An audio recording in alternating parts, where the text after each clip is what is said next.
Hey everyone, so in this video we're going to talk about VIT, about how the fee structure is, what is the ROI you can get in terms of the placement statistics. And since this channel is going to be focused more on career and finance, that is one of the aspects we'll focus more on.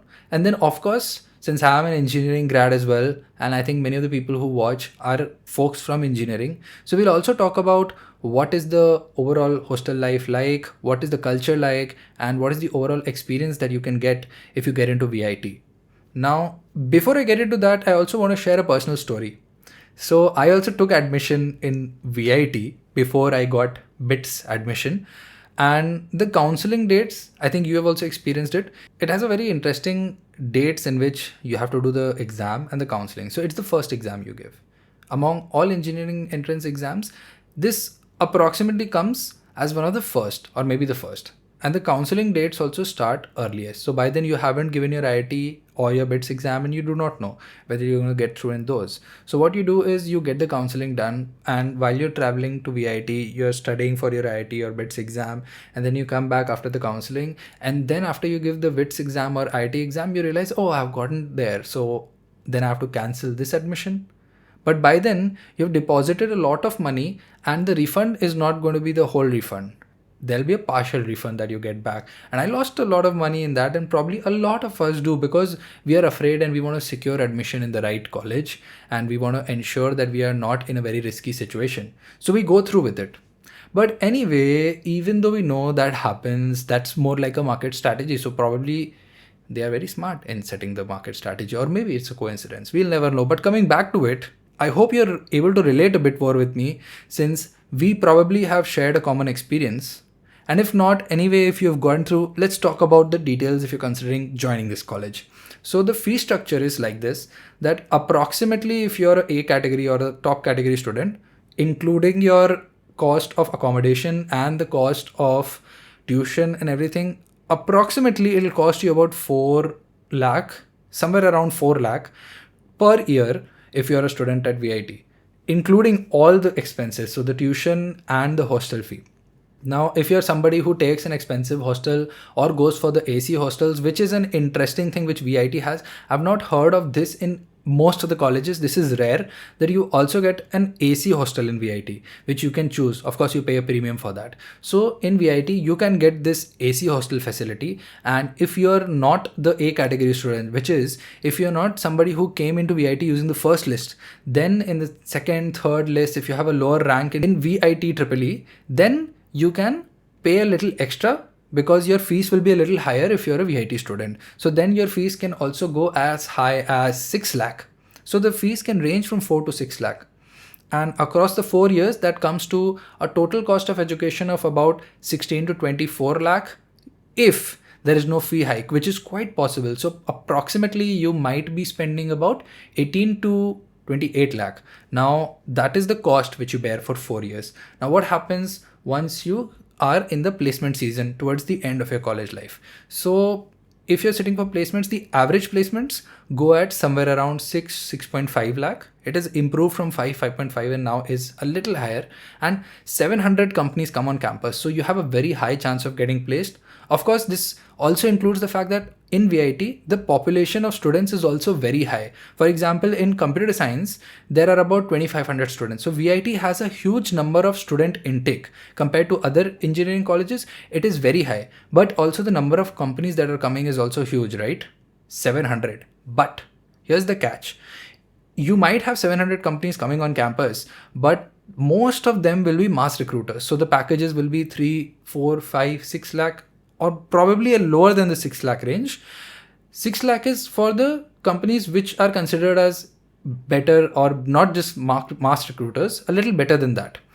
But the top packages, which go to the students who have a high CGPA and a very good overall their report card from the campus and overall development and projects and very good profile overall, these people have been able to get into companies like Microsoft, Udaan, Work India, and their packages have ranged from 30 to 40 lakh also. Microsoft has even given 41. But again, let me also clarify, the catch is a lot of that CTC, which you call as a placement package, is actually not salary, it's cost to company.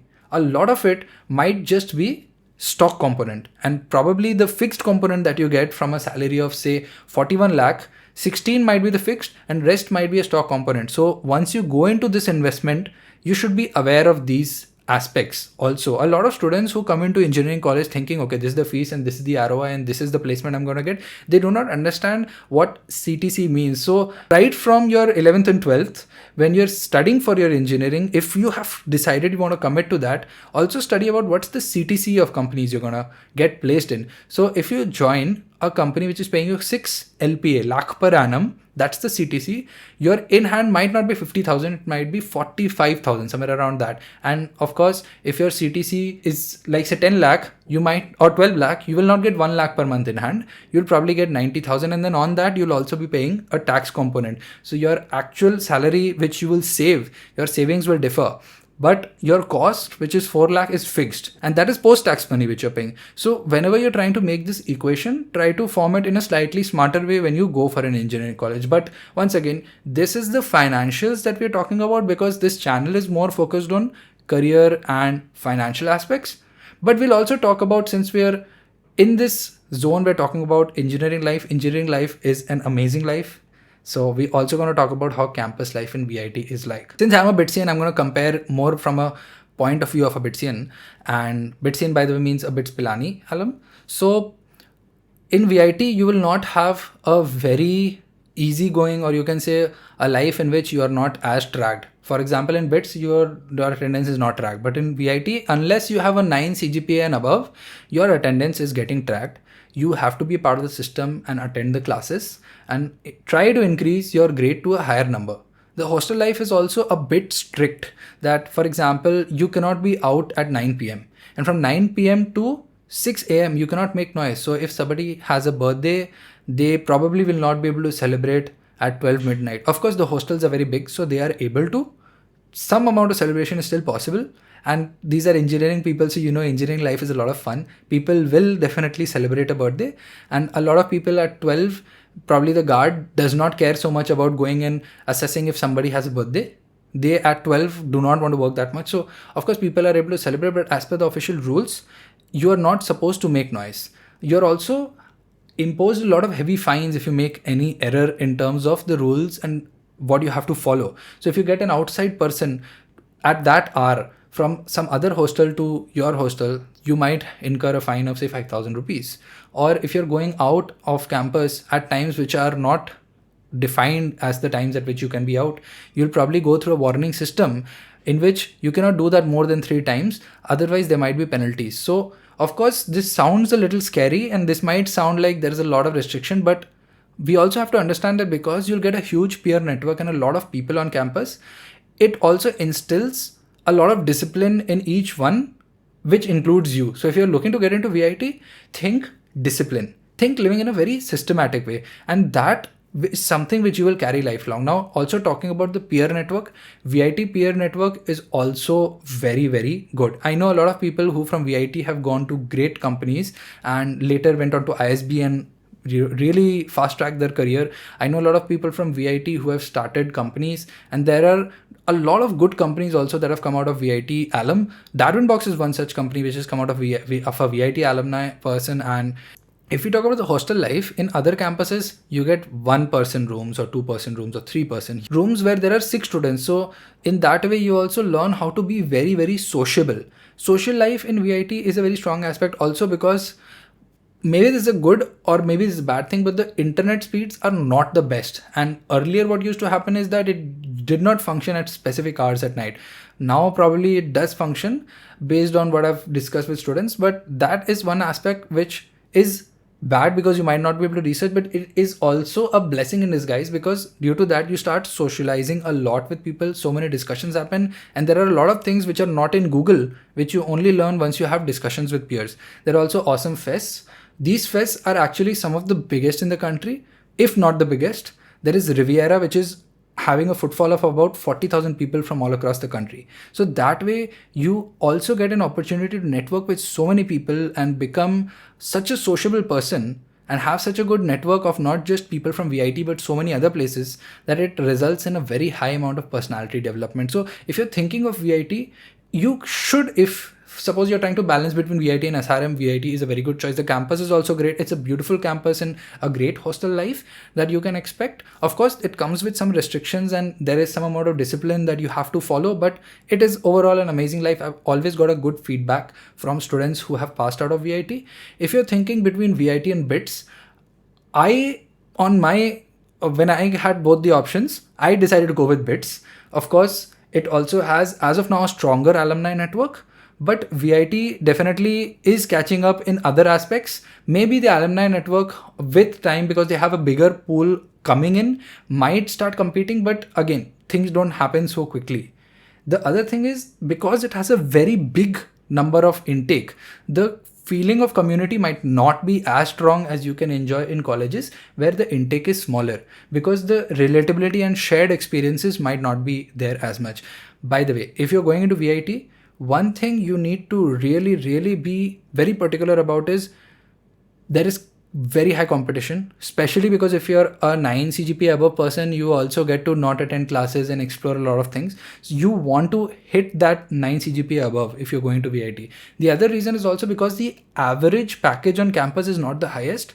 You want to ensure that you are at least not just above, but a little extra. You can say way above average, if not the topper, so that you're able to bag awesome packages or awesome offers from companies, because a lot of good companies also come to campus, but that gets diluted by the fact that there are 700 companies coming in. Majority of them are mass recruiters, but you don't want to get recruited by a mass recruiter. You want to ensure that your credentials and overall you've built a perfect profile so that you can get in to the right companies. VIT is great if you are a CSE student, electronic student. These two get way higher packages. CSE gets a much higher package compared to the other batches. So if you're going to VIT, it's not very hard to crack VIT EEE exam because it is not as competitive as BITS or any other exam. It is relatively easier. Many of my friends, even I was able to crack it very easily. It is not that hard. Of course, it's competitive, but not as competitive. So you should try to get your rank at least under 5,000. 5,000 below should be your target, because if you're able to get there, you can come into Vellore campus and get CSE. If you're not getting in that range, then your cost will be higher also, and your placement will start becoming a little bit comparatively lower. So if you go into VIT, try to focus. If you're looking for a better financial ROI, if that is the only focus, you can try for CSE. If finance is not the only focus, but if you want to get an overall development and look at campus life, VIT still is definitely one of the most awesome campuses to try for. The other very good thing is ragging and all is not a problem these days. It doesn't happen. It is very rare. If it's happening in some college, it should stop. But VIT, because it has such a disciplined environment and things are strict, that doesn't seem like a problem. The overall culture and the peer group is very good. So that is something to look forward to. I think that's it for this video. We'll talk about a few other engineering colleges, IIT Delhi, BITS Pilani. We have BITS Pilani, we've already done. We'll talk about IIT Delhi. We'll talk about Manipal. I'm also enjoying, sharing all of these insights with you. The best ROI college, I think we'll also talk about that, which is Jadavpur University, which has very, very high pay packages, surprisingly high pay packages, and the fees, well, I'll tell you in the video about Jadavpur University. So hang around for that one, and I'll see you in the next video.